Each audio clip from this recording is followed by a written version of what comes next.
Hello നമസ്കാരം. ഒരു കത്രിക പിടിച്ച് എന്താ നിൽക്കണം നിങ്ങൾ വിചാരിക്കും. അത് ഞാൻ കാണിച്ചു തരാം. ഏഹ് അതിന്റെ മുന്നേ എന്റെ ചാനൽ ആദ്യമായി കാണുന്നു എങ്കിൽ സബ്സ്ക്രൈബ് ചെയ്യുക, ബെല്ലൈക്കൻ അടിക്കുക. ഇത് കണ്ടോ, ഒരു പഴയ മുളക് മരത്തിന്റെ കുറ്റിയാണത്. കുറെ നരച്ചിട്ടും ഇല ഈ കുരുടിച്ച് വന്നിട്ടൊക്കെ പാടങ്ങനെ നിൽക്കുന്നുണ്ട്. കണ്ടോ, അത് നമ്മളിത് വെട്ടിക്കളയാണ്. എന്തിനു വെച്ചാൽ പുതിയ തൂമ്പുകൾ ഇതൊക്കെ വരാൻ വേണ്ടിയിട്ട്. അതിപ്പോ നമ്മള് കുറച്ചില നല്ലതുള്ളതൊക്കെ ഉണ്ടായിരിക്കും, പക്ഷെ അതൊന്നും നമ്മൾ മെയിൻ ചെയ്യണ്ട. അത് നമ്മൾ നല്ല കട്ട് ചെയ്യാം. അടിയല്ലട്ടോ കട്ട് ചെയ്യേണ്ട, ഈ ചെറിയ ചില്ലകൾ ഉണ്ടാവില്ലേ, കൊമ്പുകൾ ചെറിയ, അതാണ് കട്ട് ചെയ്യേണ്ടത്.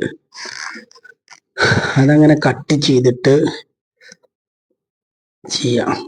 ഓരോ ചില്ലും ഇലകളൊക്കെ ഈ പീക്കോടും അതും ഇതും കഴിഞ്ഞിട്ട് ഇല നേരെ വെള്ളം നിറം വരിക, അല്ലെങ്കിൽ വേറുള്ള കേടുകളൊക്കെ വരുമല്ലോ, അങ്ങനെ വന്ന് കട്ട് ചെയ്യാം. ഞാൻ അത് കണ്ടോ, വേറെ സാധനം കാണിച്ച കണ്ടൊരു അതേപോലെ കട്ട് ചെയ്തൊരു വഴുതനാണിത്.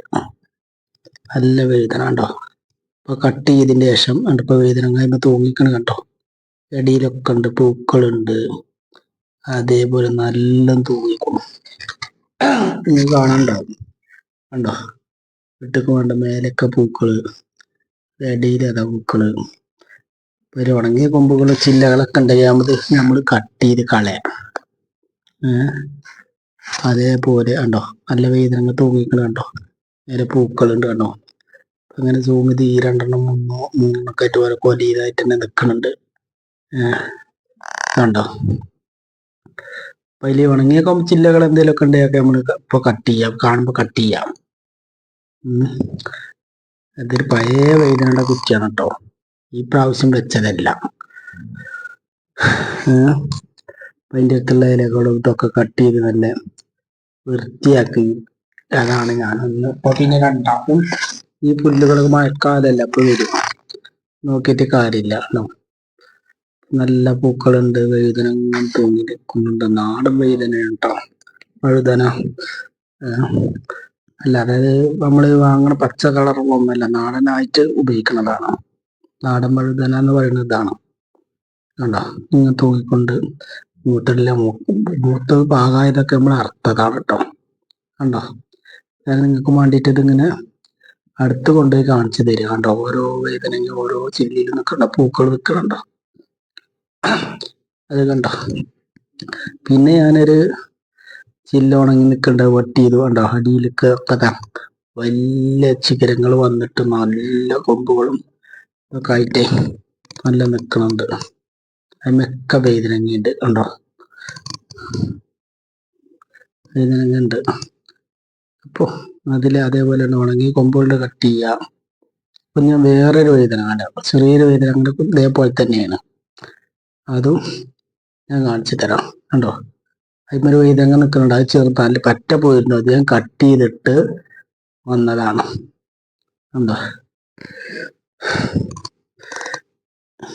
അപ്പൊ ഞാൻ ആദ്യം കാണിച്ച വേദനയാണിത്. അവിടെ ഒന്നും കൂടി നിങ്ങൾക്ക് കാണാൻ വേണ്ടി കാണിച്ചു തരികയാണ്. ഇനി ഞാൻ കണ്ട ഈ വേദന അതാണ്ടോ, അതിന്റെ അടുത്ത് അതൊരു മുളകും വരാം കണ്ടോ, പച്ചമുളക്. അത് ഞാൻ എന്ത് ചെയ്യണു, ഇതേ വേദന കട്ട് ചെയ്ത് ക്ലിയർ ആക്കിയ പോലെ കട്ട് ചെയ്യാം. അതിന്റെ എല്ലാ കൊമ്പുകളും ഈ മുരടിച്ച് നിൽക്കുന്നതൊക്കെ കളയാൻ വേണ്ടിയിട്ട് നല്ലോണം കട്ട് ചെയ്യാം. മേലെല്ലാം കേട്ടോ, ഈ ചില്ലികളൊക്കെ ഇങ്ങനെ ഇതേപോലെ ഇങ്ങനെ കട്ട് ചെയ്ത് കളയാം. നല്ല പഴയ ഇല ഇതൊക്കെ, അപ്പൊ നല്ല തൂമ്പുകൾ വരും. അങ്ങനെ കട്ട് ചെയ്തിട്ട് എന്ത് ചെയ്യാച്ചാല് കുമ്മായോ അല്ലെങ്കിൽ ഡോളോമിറ്റോ ഇതിന്റെ ചുവട്ടിലിടുക. അങ്ങനെ കട്ട് ചെയ്തതിന്റെ ശേഷം ഇട്ട് കൊടുക്കുക. ഉണ്ടോ, അങ്ങനെ കട്ട് ചെയ്തതിന്റെ ശേഷം അപ്പൊ ഞാൻ കുറെ കട്ട് ചെയ്തു ഉണ്ടോ. എന്നിട്ട് കുമ്മായ ഡോളോമിറ്റോ ഇട്ടതിന്റെ ശേഷം 10 ദിവസം കഴിഞ്ഞിട്ട് എന്ത് ചെയ്യാം, നമുക്ക് ചാണകപ്പൊടിയോ കോഴിവളോ എന്തുവാണ് ഇട്ട് കൊടുക്കാം. ഇത് ഞാൻ പുതുതായി വെച്ച വഴുതനങ്ങയാണ് കേട്ടോ. പിന്നെ ആട്ടും കാട്ടും അതൊക്കെ ഒറ്റ, ഇത് പുതുതായി ഇപ്പൊ കൊല്ലം വെച്ചതാണ്. അതിന്റെ വീഡിയോ ഞാൻ ചെയ്യുന്നുണ്ട് അടുത്തതായിട്ട്. ഇപ്പൊ കോഴിവളോ ചാണകപ്പൊടിയോ അല്ലെ കുമ്മായോ, കോഴിവളോ ചാണകപ്പൊടിയോ അല്ലെങ്കിൽ ആട്ടിൻ കാഷ്ടം ഇട്ട് കൊടുക്കുക. കുമ്മായോ ഇട്ടളൊക്കെ ഇതൊക്കെ ഇട്ടതിന് 10 ദിവസം കഴിഞ്ഞിട്ട്, അത് കഴിഞ്ഞിട്ട് അതിനോട് കൂടെ യൂറിക വേണമെങ്കിൽ 10 ഗ്രാം ഉപയോഗിക്കുന്നവരാണ് ഇട്ട് കൊടുത്ത എളുപ്പം തൂമ്പൊക്കെ വരും. അതല്ല, രാസവളം ഉപയോഗിക്കാത്തവരാണെങ്കിൽ അതാണ് ഏറ്റവും നല്ലത്. ഞാൻ ഉപയോഗിക്കുന്നില്ല, അതുകൊണ്ടാണ് ഇത് പെട്ടെന്ന് വരാത്തത്. നിങ്ങൾ ഉപയോഗിക്കുകയാണെങ്കിൽ നിങ്ങൾക്ക് ഉപയോഗിക്കാം. ഓക്കെ.